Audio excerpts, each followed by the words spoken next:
Happy Friday po sa ating lahat. Ito po ang ating latest weather update ngayong February 20, 2026.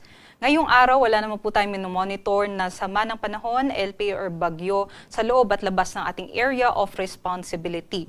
Ngunit patuloy pong uulanin ang malaking bahagi ng Mindanao, maging dito sa silangang bahagi ng Visayas, dulot ng shear line o yung salubungan ng hanging amihan at ng easterlies. Kaya ngayong araw nga and in the next 3 days, inaasahan pa rin po natin yung mga pag-ulan dulot nitong weather system na ito.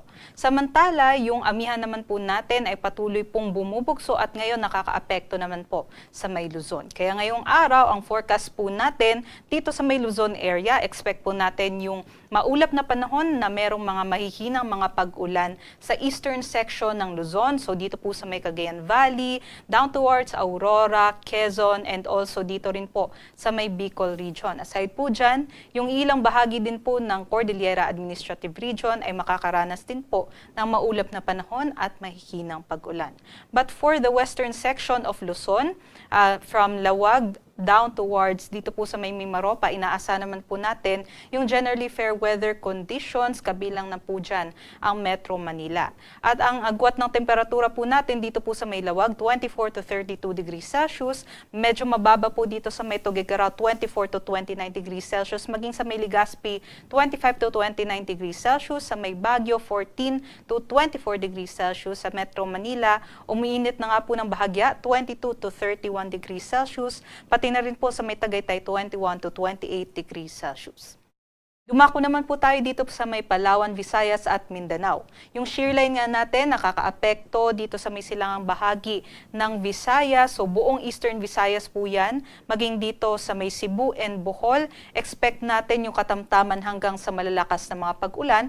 Kaya doble ingat sa ating mga kababayan. And also, yung shear line din is affecting yung malaking bahagi din po ng Mindanao, liban na lamang dito sa may Zamboanga Peninsula. Although yung Sulu po ay kasama pa rin sa maaaring ulanin itong shear line. But other parts of the country po, itong Zamboanga ay posible pong makaranas pa rin ng mga localized thunderstorms. But for the rest of Visayas and also for Palawan, posible lamang po yung generally fair weather conditions na may mga mahihinang pag-ulan.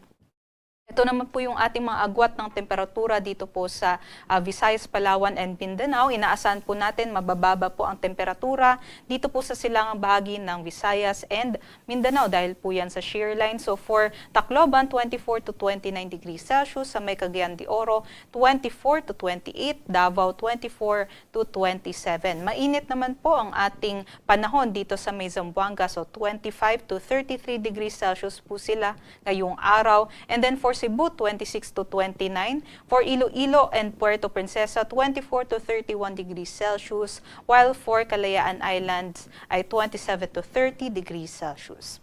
Dulot po ng shear line, may nakataas po tayong weather advisory kung saan inaabisuan po natin yung ating mga kababayan na mag-ingat dahil posible yung mga pagbaha at pagguho ng lupa, dulot ng mga katamtaman hanggang sa malalakas na mga pag-ulan, especially dito po sa mga areas na naka-orange. So ito pong sa may Davao Oriental and sa may Surigao del Sur, ngayong araw ay posible po yung mga malawakang pagbaha dahil sa mga epekto nitong shear line, kagaya nga po ng malalakas na mga pag-ulan.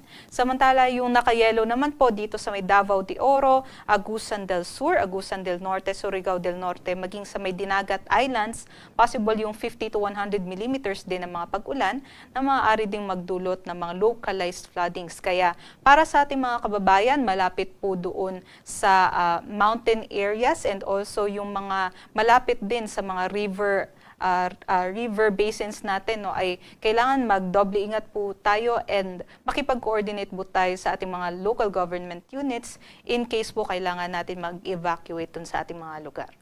And for tomorrow, mababawasan naman po yung mga pag-ulan, although possible pa rin po yung mga localized floodings and mga landslides dahil sa malalakas na pag-ulan sa may Davao Oriental, Surigao del Sur, Agusan del Norte, Surigao del Norte, Dinagat Islands, and part na rin po ang Southern Leyte. Dahil inaasahan natin yung shear line or yung axis po nitong shear line ay aakyat po patungo sa may Eastern Visayas in the next few days. At para sa kalagayan ng ating karagatan, wala naman po tayong nakataas na gale warning, kaya't malaya din po makakapaglayag yung ating mga kababayan. Para dito sa Metro Manila, ang araw po'y sisikat mamayang 6:18 a.m. at lulubog naman mamayang 6:02 p.m.